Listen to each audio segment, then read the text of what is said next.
I'm the flag. And I'm... That's when you can reclaim, right?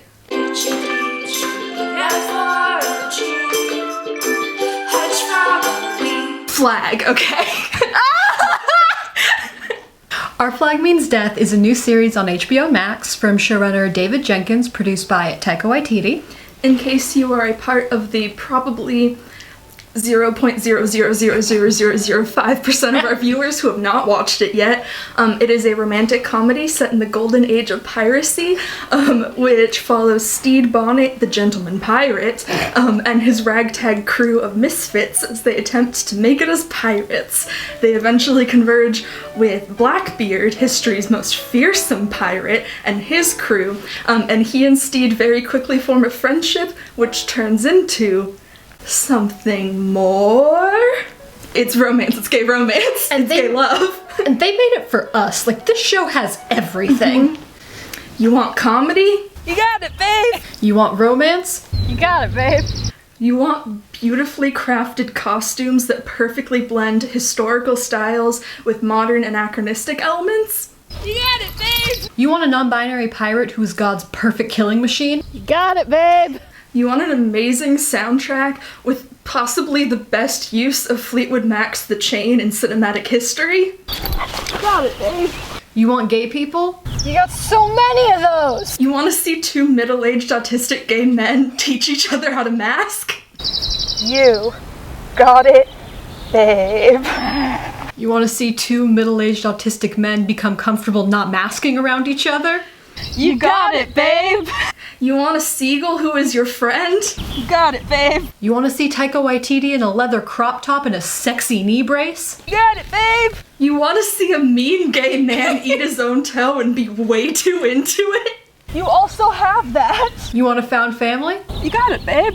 You want heart-wrenching moments that make you sob every time you think about them for at least a month? You got it, babe! You want a little wooden boy whose legs are made of sticks? Yes, you do! You do have that, babe! It has everything. I am still hoping that Julie and the Phantoms, much like Sunset Curve, will rise from the dead, but until then, this is our new only show. There are so many characters in this show that we are so eager to discuss with you, but such an important show needs more than just us sitting here telling you about it. Our Julie and the Phantoms video was our first video. We are older now. We are wiser now. We've matured as YouTubers. We have not gotten rid of bits that no one liked. So we've got a plan. I know that we don't really have that much to say about the show that hasn't already been said a lot, because the show has gained a huge fandom really fast and a lot of people are talking about it. And also, anytime I think about this show, my brain just turns into wordless sound, and I have to just stim for a while, and I have no coherent thoughts about it because it's too much. And when I finished the last episode, I had to sit and stim for 45 minutes straight before I could go to bed because it was too much. So we have decided to make this video a little bit different than our usual ones. So the ship's cook in the show is Roach, who is played by Samba Shoot, maybe, who is a baker in real life, and he posted on his Twitter a full recipe for Roach's 40 orange cake, which is mentioned in the show, and it's really cute, and you should go check it out and read it all because it's very nice and it made me very happy. So we have decided that we will be baking Roach's 40 orange cake with some sensory adjustments because both got autism, haven't we? And there are some foods and textures that we don't like. But that's what Stede Bonnet would want from us. Yeah, it's what he would want. So we're gonna bake a cake and talk about how much we like this show, and you can hang out and have fun with us while we do that, and hopefully you will enjoy it. And hopefully, if you have not watched the show yet, you will watch it because it's very, very good and we love it very, very, very, very, very much. Hello! We've also decided that we're going to explain this show to you via the time-honored tradition of casting characters as cats in the stage phenomenon Cats. Because we also love cats.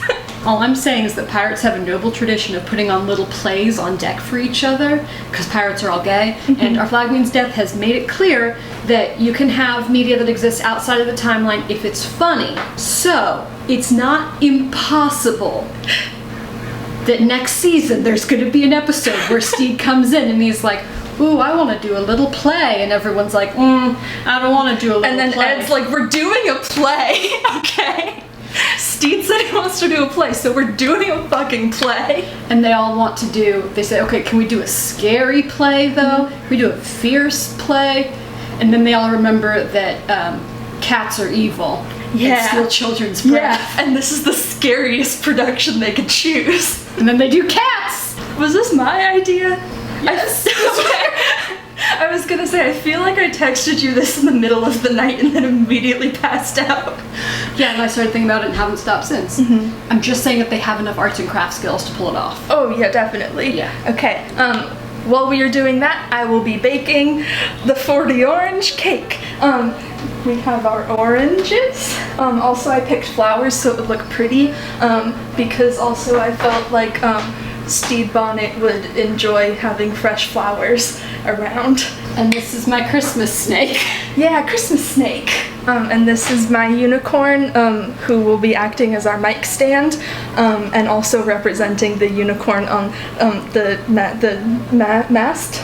The front part of the ship, Which in turn represents represents Steve Bonnet, according to David Jenkins, because it is magical and impossible.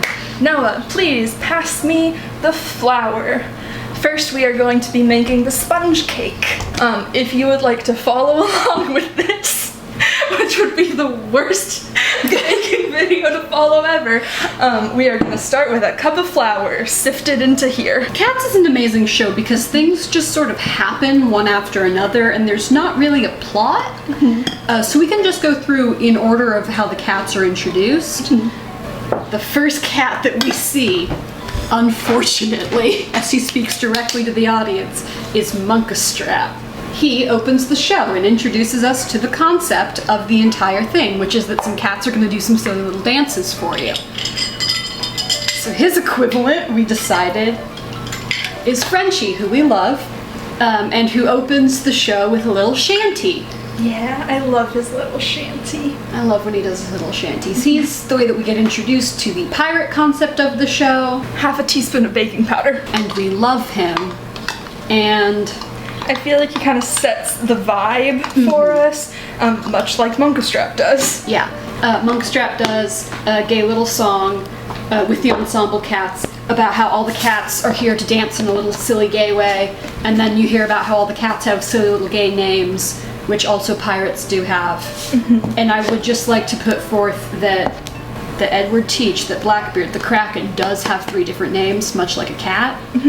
So I would just like Pinch of everyone... salt. I love that the first real scene we get is them doing pirate arts and crafts while Steve Yeah. gently encourages them.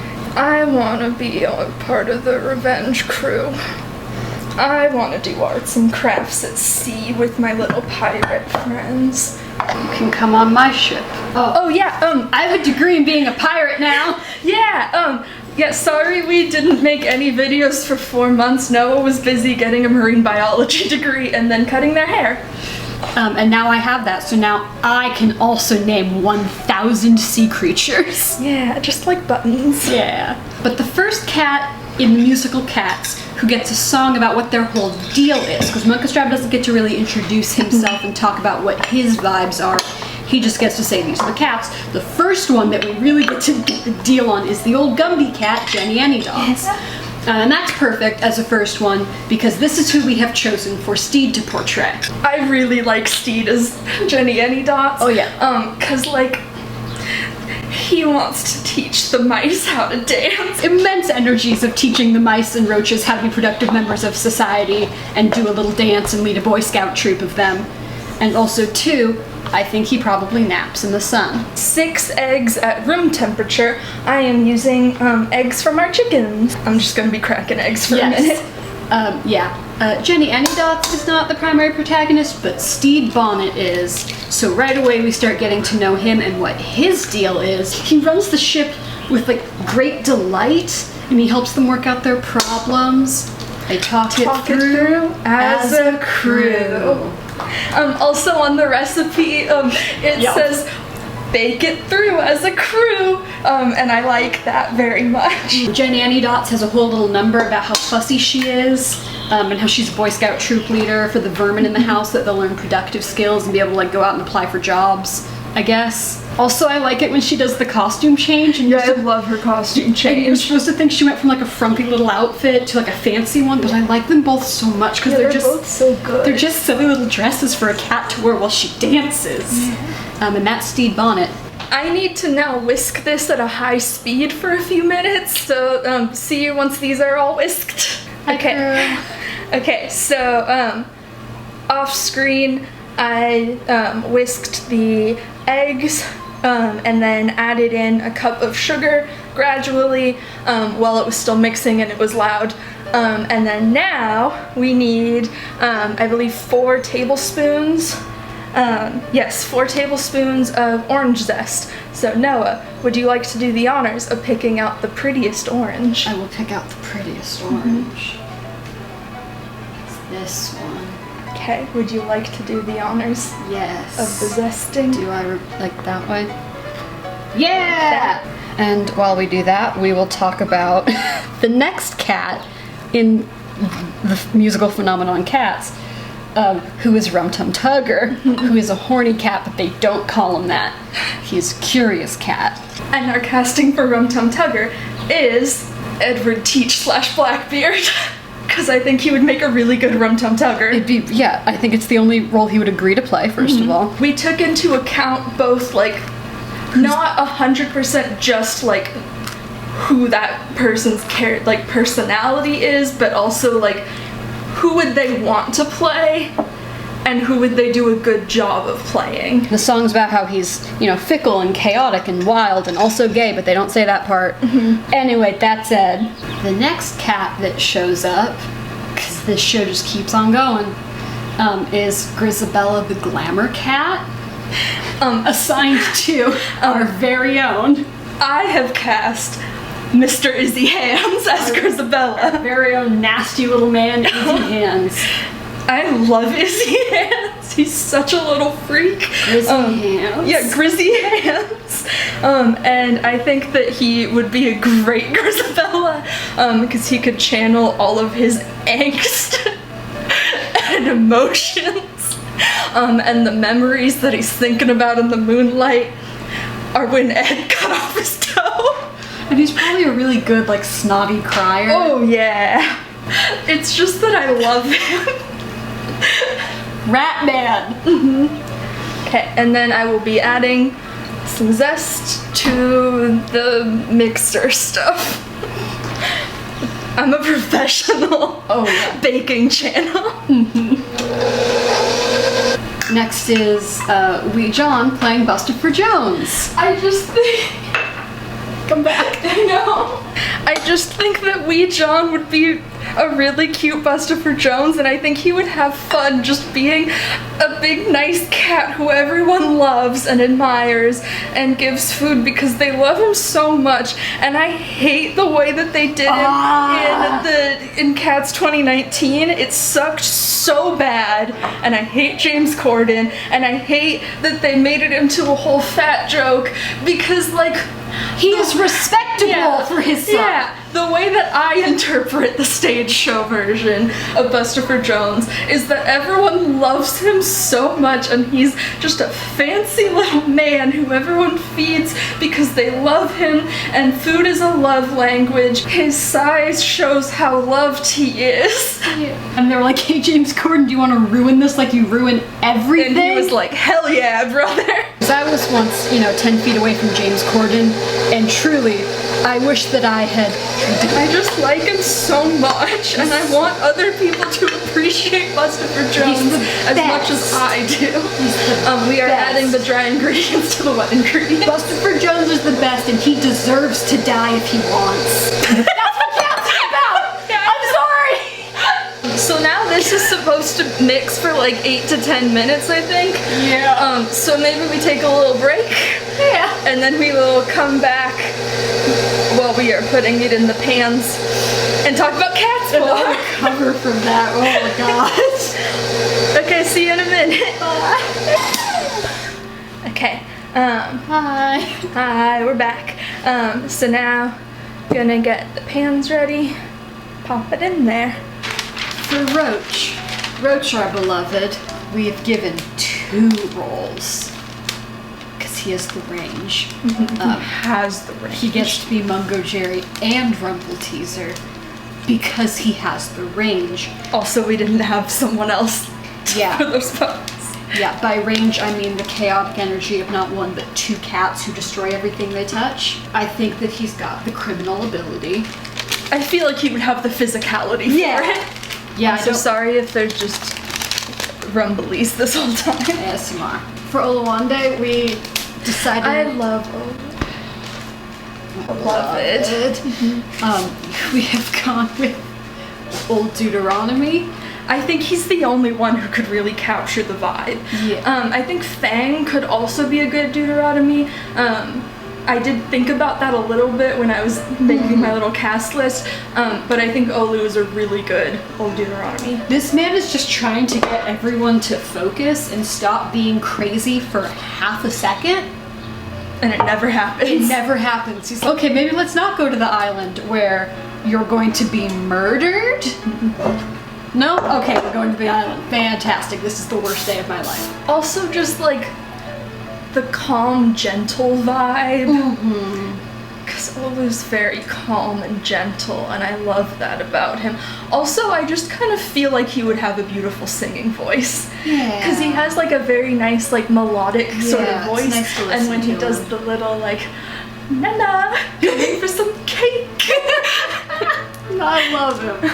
At this point in Cats, the musical, we go directly into the Jellicle Ball. Then it turns into a cat orgy. It turns into a cat orgy. That is another bit in Cats for Grisabella, and then Moments of Happiness, and I don't care a ton about that. But that is halfway through the soundtrack, so that might be a good time for Chloe's musical rant interlude. The oven is set to 350, I believe. Here's our little cakes. Chloe's musical interlude, where I rant about the music. Okay. So, a lot of people on TikTok have just kind of collectively agreed that next season will feature at least 1 ABBA song, and they've all been like, it's like a fandom agreement that everyone wants ABBA in the next season. And I have a very unpopular opinion, which is that I don't necessarily want ABBA next season. So I love ABBA, love it, every song's above, very good. I don't think it fits the vibe of the show, or at least it doesn't fit the established vibe that they've been doing for the soundtrack, because most of the songs this season have had roots in folk music, and folk music, leading songs, and sea shanties all have similar roots together. So it works really well, but I think it doesn't feel too reminiscent, like it works with the vibe, because you have I Don't Like, which is a beautiful song, you have Cat Stevens, Why Was Nowhere, Cat Stevens' folk singer, Fleetwood Mac fits in there really well, because Fleetwood Mac is a mixture of like British rock and then influences from like southern folk music, fits the vibe. I know like there's some songs that aren't necessarily folk music, who read for today. I think that works really well because it's like one of these more simple songs as far as arrangements, really simple, it's like a softer song, and it's like end of the season, and like the vibe still works really well because it's mostly piano strings, and so it kind of works with the like old classical music that they have in the season, and then you have Beach Boys, prayer over, and Beach Boys has a lot of harmonies and like a lot of interesting instrumentation, which I think also kind of fits with that like classical music, meaning like old school like traditional folk music and stuff. And so I think there are songs that aren't necessarily folk music, but there's rock music comes from folk music, country music, blues music, so it's still a video game. ABBA is just a lot of people like vocals, like I say, they have all together at the same point. I think that's fun, and like it's a vibe, but also does not mean that the music is the same thing. There are different styles of music and very different influences, and so they don't necessarily go together. And I think it's weird that everyone's collectively agreed that they're with the show because it's not fit into the established vibe of the soundtrack. And I think they could work next season if they do like a vibe switch with the soundtrack, which they could be done very well. But mostly my issue, also, I know that none of this matters, and nobody cares. It's just a thing that keeps going in my mind. So most of my issue with it is that it's a TikTokification of everything, where people want it to be a TikTok thing, and I feel like that's not going to be ageless the way that like, it currently is, and how it's working on the show. And also, the way people keep describing how they want soundtracks to be, a lot of the songs they want are so on the nose, where they want it to be like holding out for a hero, while they're like, we'll see voice in there or something, things like that, or they want like shot for shot, like things are happening in the lyrics of the song, and that's what they're doing, and also it would be an AMV, why is it AMV? You are asking for an AMV, you can just make your own AMV of the next season. The show does not need to be an AMV. If we're just doing away with the established vibe and we're saying any song that we want to be in next season, I would like Alanis Morissette, You Oughta Know, to play while Ed is doing piracy to cope with his heartbreak. I have a lot of feelings about the soundtrack because the soundtrack is so good as it is, and it's weird that everyone has decided that it should be a different thing, and I don't think that fits the vibe. And anyway, we're gonna speed this up to like 5 times speed, so if you want to hear my whole rant, you can slow it down. Also, I have cramps. Also, I think my Adderall has started to wear off. I have cramps and it's hot, and I've been standing up baking, and I picked flowers. Also, my hair looks really cute. cakes have been baked and cooled. Off camera, I made the whipped cream filling because that was just a mixer going for like 5 minutes, and I assumed that wouldn't be good content. Was any of this? Who's to say? So I'm gonna start making the orange syrup, and I'm assuming you'll talk more about cats. Hello, it's time for Gus the theater cat, Yeah, I love Gus. who you might remember from Cats 2019 because he was played by Sir Ian McKellen and not completely CGI ready by the time they released the movie. He is an old cat, a veteran of Jellicle Balls gone by, very well known for his time doing stage productions as a cat. So among the pirate crew, his best parallel is Buttons, someone who's clearly been doing this a lot longer than Steed has and is seen as a little bit more of an elder and authority who they're all like, okay, this guy knows what he's talking about, let's listen to this guy for a bit. Sometimes. But is also a freak. I love Buttons. He's not making logical choices. He's just making the ones that people are going with. Not every song from Old Possum's Book of Practical Cats, a book of cat poems, made it into the cat stage show, and after the show was made, a few were cut after a couple runs because they didn't fit, or they were cut for time, or they were racist. Mostly the last one. It was mostly the last one. And so for the great honor of portraying this bit of Cat's history, we have called upon Black Pete because he doesn't seem to mind telling stories about his prowess that are just complete and utter embarrassing lies. So he's perfect for Growl Tiger, whose entire vibe is just that he's faking being a pirate, and he has a little song about the battles he's won. I am not kidding. Real quick, so I have half a cup of orange juice with no pulp. Some of it is blood orange juice. And then I'm adding half a cup of rum. The recipe asks for cognac. We don't have cognac, but we do have rum. And I will also be adding a splash of orange liqueur. And then I'm adding a 1/4 cup of sugar. This is one that we gave maybe the least amount of thought, the worst reasoning to, but I think we're right. And it's that Lucius and Skimbleshanks, the railway cat, tap dancing energies. Yeah. I also think that he's a little bit fussy. He's like I have my job to do, and I will be doing it. Thank you. Yeah. But everyone loves him. So now I'm gonna cook it down for a little while until it turns nice and thick and syrupy. Directly after Skimbleshanks does his wonderful little production of tap dancing, then they bring in the evil cat. Yeah. There's been no plot up until now. So to introduce Macavity, they have Bombalurina, and then also there's the other girl, but for this is my casting choice that I haven't told Noah about yet. I'm gonna stick to the movie version for this, partially because we don't have an unlimited cast. And so at first I was kind of torn on this because I was like, okay, but like who can be like horny enough to do like the sexy Taylor Swift kitty titty whole thing? And then it hit me, who is the Taylor Swift of the Revenge? It's the Swede. Yes! So the Swede is Bombalurina. Yeah! And he sings the Macavity song, and he does a sexy little dance. Yeah! Dude, I was just gonna have him be the ensemble for every song so we could. That's so much better. He's the Taylor Swift of the Revenge. Oh, it's perfect. Macavity was also my casting because I had a good idea. Which is, so Macavity is the mystery cat who does crimes, and then he vanishes into thin air and everyone's on the hunt for him, but they can't find him. And also he said, fuck the police, and he does his little crimes. Typically they will cast a smaller actor to play the role because there's like a fight scene that's like a fight dance thing, and Macavity has to be like picked up and thrown around and stuff. Gymnastics. And so that contributed to my thought, which is Jim plays McCavity for many reasons, one of which is that I do not think Jim would want to be in this production, and I think that they could convince them because McCavity is only really in that scene. And it it's is a just, fight scene. Yeah, it's a fight scene, and it's physical, and it's fun, and also Jim And is, also, he doesn't sing really. yeah, McCavity does not have to sing. And so I think Jim would be like more down with that. And then also, since Jim is physically smaller, they'd be easy to toss around. And I feel like they could do a flip. Yeah, I think they'd be a really good McCavity. I think they do some biting. Yeah. So I love 'cause that. they like it. Yeah, Jim bites because they like it. Following this, I have to assume that Jim immediately leaves, doesn't even go into the backstage area, just kind of gets off the stage and goes and will not sit in the audience to watch the rest. Yeah. There are 2 members of the audience.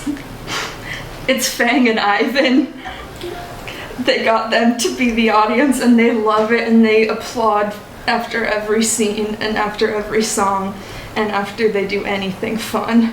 Because I think they would have fun and enjoy it, and also we couldn't think of good enough roles for them. McCavity will disappear, bringing with him Old Deuteronomy. So that's perfect. Yeah. I think in this one they just go make out in the corner. It's perfect.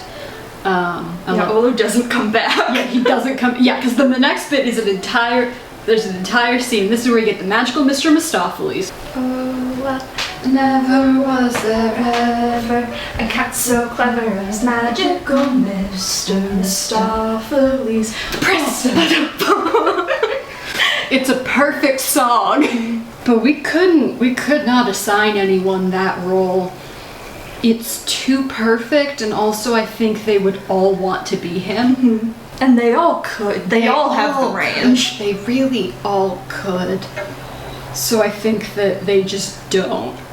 I think that's just not in it, which means that Old Deuteronomy never comes back, which means that they cannot have the end of the show. McCavity brings Old Deuteronomy off, and everyone goes, and scene. And then because Old Deuteronomy cannot pick the cat who is most deserving of death, which is the plot of Cats. Cannot stress that enough. Can't stress that enough. Doesn't Izzy Hands deserve to die and go to heaven to be reborn to have a better life? Yeah, Izzy Hands deserves to die. So I think that maybe what happens is that the crew amongst themselves, as themselves, votes that Izzy is the one who deserves to die the most, and he's like, wait, are we still doing the play? And they're like, no, and they put him in a rowboat. Again, and there's God damn it. Again. This is all an elaborate scheme to kick Izzy off the boat again. This is their most elaborate fuckery yet. Have all of the elements that we are going to be using for our cake. I'm going to use a brush and brush on the syrup. Some whipped cream in there, and the whipped cream has some homemade vanilla extract, whatever. There you go. And then some more orange zest, so it's orangey and vanilla-y, and it's very yummy. Also, in the recipe it says to put orange chunks in here. I feel like I won't like that texture, so I figured if you want, you could just cut up some orange just slices eat an orange to later. eat with it. Yeah, just eat an orange later. Yeah, I was gonna put So much. I was gonna put some orange marmalade in here, because I thought we had some in the fridge. Apparently we don't, or at least I couldn't find it. So we're just doing a nice generous layer of that, and then throw her on top, and then more soap. The recipe calls for a orange glaze on the top, which is like Gross. sort of gelatiny. I do not like the texture of gelatin with cake, so we are skipping that and just putting lots of syrup and whipped cream on it. And then I did candy some little orange slices, and they're blood oranges, so they're pretty and pink, and so it'll still be a very pretty cake. and it's just a little autism-friendly cake for us. There's a whole bunch of dogs at the door if you hear any noises. Also, technically you're supposed to... Yeah, another modification. Technically you're supposed to ice the whole thing in buttercream. I like buttercream frosting. Noah does not. Noah cannot eat anything with frosting on it. So we're... It's gritty. Okay. So instead we are icing it just with the whipped cream to get a similar effect, but just one that Noah can enjoy more. Hopefully that's somewhat in focus. I don't know. Pretty little orange slices for our pretty little cake.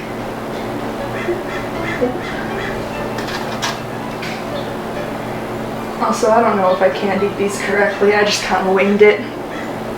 Let's try one.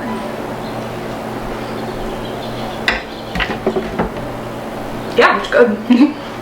And now we have a pretty cake. Yeah. So now that we have finished our beautiful cake, we can have a little tea party. I just feel like Steed and Ed had some little tea parties in the captain's quarters. 1, 2, 3. I'm assuming you do not like it. There's some flavors happening. I'm gonna try them separately. I like it. I think the sponge cake definitely came out denser than it's supposed to be, but also I've never baked a sponge cake before. So I think for my first I time... think the cake was fine. Yeah, I think for my first time making a sponge cake, it came out very nice. Thank you for the very good recipe to follow. And it doesn't barely taste like orange. I like that it's not like overwhelmingly orangey. It's just like a nice, fresh oranginess. I got one of the bits where it's soaked in. Yeah, I would make this again. Okay, we're gonna go eat more cake while watching Our Flag Means Death now. Like, comment, and subscribe if you think that we are interesting people who you would like to see more of. In the description are the links to your TikTok, where TikToks get posted, my TikTok, where I accept DMs of curated content, the Hedgehog Tumblr. We also have our Patreon, which is starting up again after this little break. Yeah, when you get a spot that has extra syrup soaked in, it's really good. Right? Yeah. Also, if this video came out too rambly and you hated that, our next video is fully scripted because I spent the past week scripting it and now my brain is broken and that's why I have no coherent thoughts anymore. But it's gonna be a really good video and I have so many receipts. We're gonna expose a dead old man for all of his insane lies.